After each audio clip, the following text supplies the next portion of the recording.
ওরা গেছিল হচ্ছে কেদারনাথে। এটা তো প্রসাদ। হ্যাঁ, এটা প্রসাদ আছে। কি সুন্দর লাগছে। পুরো ঘোড়া। মাছটাকে একটু দেখা যাচ্ছে বলে একটা ভিডিও করছি ছোটখাটো, তোমাদেরকে দেখানোর চেষ্টা করছি। দেখবো যে ইঁদুরে কোনো মাটি ফাটি তুলেছে বা গর্ত করে দিয়েছে কি। দেখছো এইখান থেকে গর্তটা করেছে, দেখো দেখো, দেখছো মলির বাচ্চা দিয়েছে, দেখো ওই দেখো ভর্তি সব।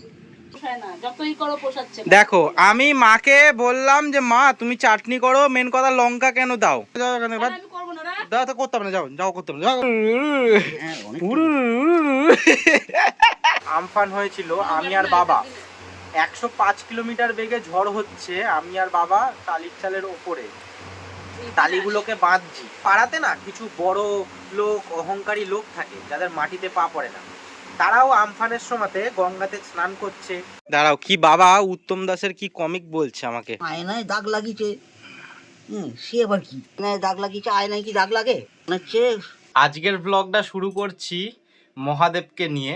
কারণ হচ্ছে আমার এক বন্ধু কানু, ওরা গেছিল হচ্ছে কেদারনাথে, তো ফিরেছে হচ্ছে কালকে। তো আমরা একসাথে কালকে আড্ডা মারলাম রাত্রিবেলা গঙ্গার ঘাটে। তো আমাদের জন্য গিফট এনেছিল, তো আমাকেও গিফট দিয়েছে। মা একটুখানি খুলে দেখাও। তো কেদারনাথের মন্দিরের পুরো পুরো মন্দিরটা প্রসাদ দিয়েছে। তো ভীষণ, হ্যাঁ এটা প্রসাদ আছে, এটা স্নান টান করে খাওয়া দাওয়া হবে। তো এত সুন্দর লাগলো পুরো মন্দিরটা, তো পুরো মানে এটা কি সুন্দর করে বানানো। হ্যাঁ দেখো সামনে না, দেখো তো, দেখো কি সুন্দর লাগছে। পুরো ঘোড়া।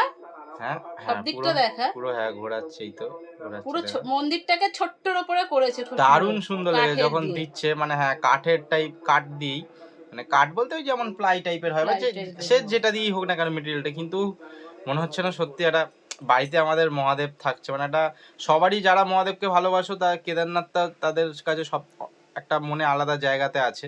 সেখানে এই গিফটটা দারুণ সুন্দর লেগেছে। শোকেসে রেখে দিচ্ছে, শোকেসের একটা জায়গাতে সুন্দর করে রাখো যেখান থেকে দেখা যাবে।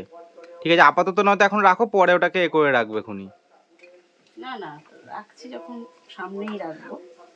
ইয়েস, আহা হা, আমাদের শোকেসটার একটা আলাদা সৌন্দর্য চলে আসলো। এটা কি বল? ও ঠিক আছে, ও মায়ের মেডেল দেখাচ্ছে, সর অ্যাওয়ার্ড দেখাচ্ছে। মায়েরা মেডেল পায় না বল, ছেলেরা মেয়েরাই পায়। ও তুমিই তো মেডেল, চলো তুমিই তো মেডেল, চলো।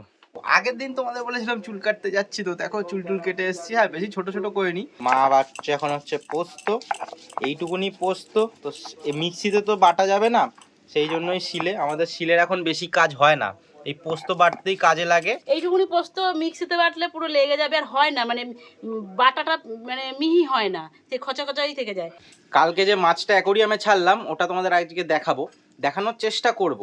কারণ হচ্ছে একদম পেছন দিকে ফোকর ফাকরের মধ্যে ঢুকে থাকছে, তো দেখাই যাচ্ছে না। মাছটাকে একটু দেখা যাচ্ছে বলে একটা ভিডিও করছি ছোটোখাটো, তোমাদেরকে দেখানোর চেষ্টা করছি। তো দেখো একদম ঠিকঠাক আছে, এই কাঠের পেছন দিকটাতেই থাকছে বেশিরভাগ সময়। মাছটাও তো একদম ছোট, তো সেই জন্য দেখা যাচ্ছে না। দেখো কত বড় বড় সুর, দেখো। মাছটাকে একটু খাবার দিয়ে রাখি, জানি না খাবে কি না, কারণ কালকে তো আঘাত পেয়েছে মুখে, কারণ বড়শি লেগে তারপরেই তো তুলেছিল। তো থাক দেওয়া, যদি এখন না খায় পরেও খেতে পারবে। এইবার পরিষ্কার করব, মানে দেখবো যে ইঁদুরে কোনো মাটি ফাটি তুলেছে বা গর্ত করে দিয়েছে কেন নাকি। কারণ এইগুলো হচ্ছে আমাদের মাটির দেওয়াল, মানে মাটি আর ইট দিয়ে গাঁথনি করা, সিমেন্টের না। এইখানটায় তুলেছে, তো দেখা যাবে কি ব্যাপার। ওটা পরিষ্কার করে নর্দমাটা। এই দেখো গর্ত করেছে ভেতরে, এই দেখো, দেখছো এইখান থেকে গর্তটা করেছে। দেখো ইঁদুরগুলোর কেমন উৎপাত, মানে গর্ত করতে পারেনি, এই ইট আছে ওদিকে দেওয়া, কিন্তু মানে এইখানের যে মাটিটাই ভেতরে, এই মাটিটা লুজ করে করে খুঁড়ছে। এই ইটগুলো ওখানে মেরে গুঁড়ো গুঁড়ো গুলো মেরে জাম করে দেবো।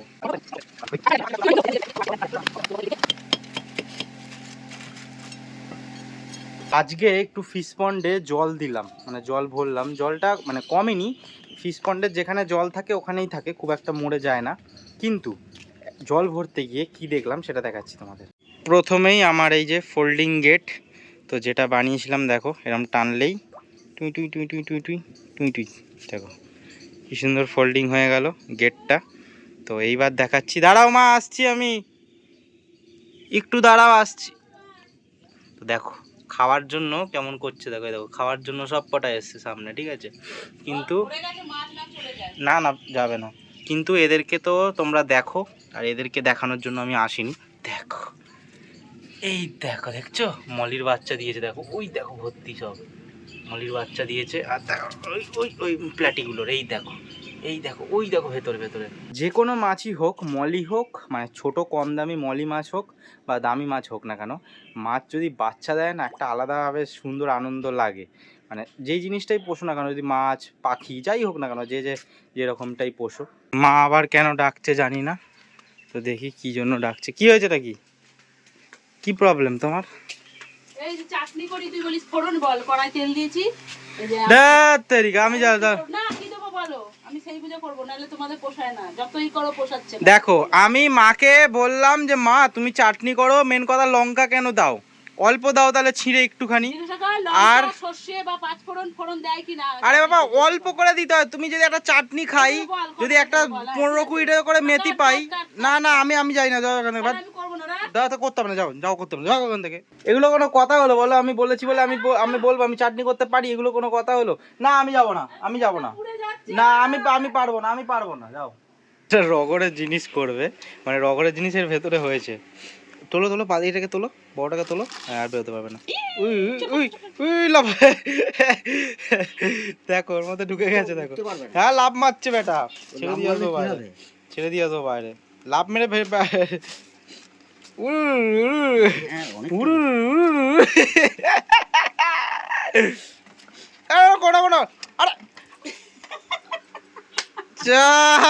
আমি বললাম ছেড়ে দিয়ে আসবো বাইরে।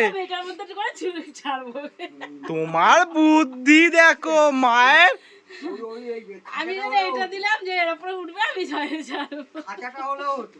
বাইরে জঙ্গলটাতে ছেড়ে দিয়ে আসবো। ও বাবা, যাও একটু পাকড়াও করলাম বেটাকে, অথচ বেটা ক্ষতি করে না বলো? না না, তাকে একখানা কাজ দিলাম, করলো আর একরকম, ওইটার মধ্যে নাকি তুলবে।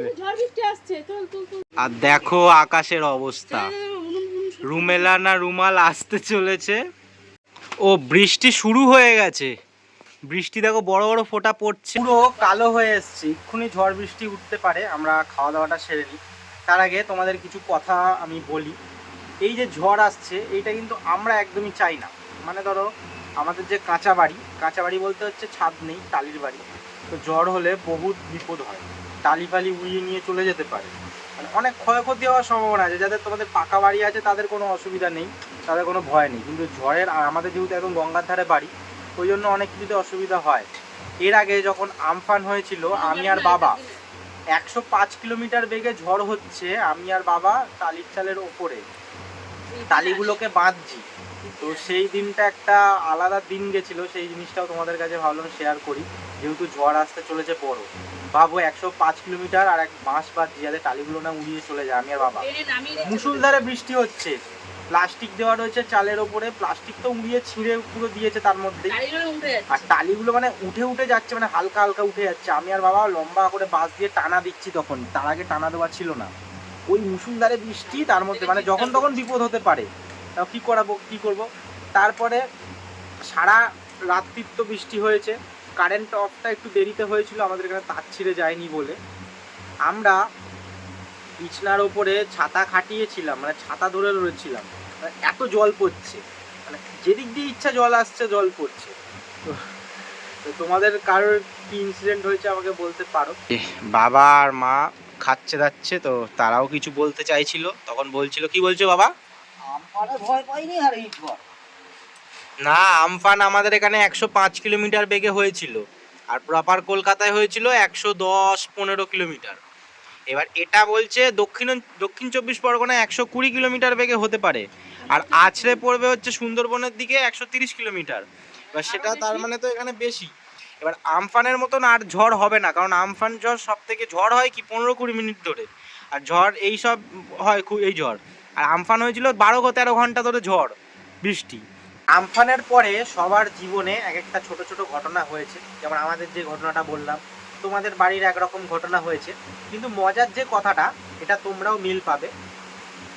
সবার পাড়াতে না কিছু বড় লোক, অহংকারী লোক থাকে, যাদের মাটিতে পা পড়ে না, তারাও আমফানের সময়তে গঙ্গাতে স্নান করছে, গঙ্গার জল তুলে নিয়ে গিয়ে মানে পটি করে সেই যে জল লাগে সেই জল ব্যবহার করছে, গঙ্গার জল নিয়ে গিয়ে।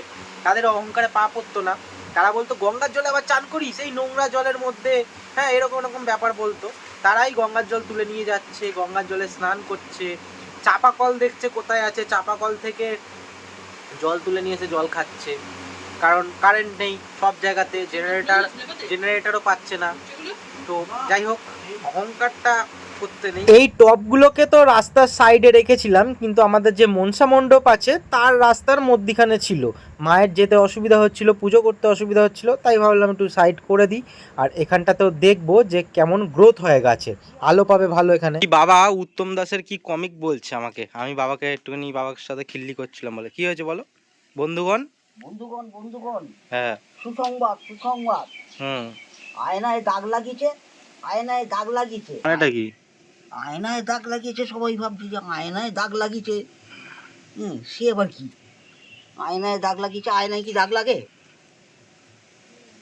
তার মানে হচ্ছে হিরো হচ্ছে রাজেশ খান্না, হলের নাম আয়না, ও আর বইয়ের নাম দাগ। আর আজকের ভিডিও এখানেই শেষ করছি। ঝড় বৃষ্টি আসছে, সবাই সাবধানে থাকো, বাড়ির বাইরে বেরিও না, সন্ধ্যের পরে ছাতা নিয়ে বেরিও, বা যদি ঝড় বৃষ্টি উঠে যায় রাস্তায় কোনো জায়গায় থাকো তাহলে সেফ জায়গায় দাঁড়িয়ে যাও, যাতে কোনো কিছুতে ক্ষতি না হয় বা বিপদ যেন না আসে। বিপদ তো আর বলে আসে না, তাই সেফ থাকো সবাই। Take care, tata.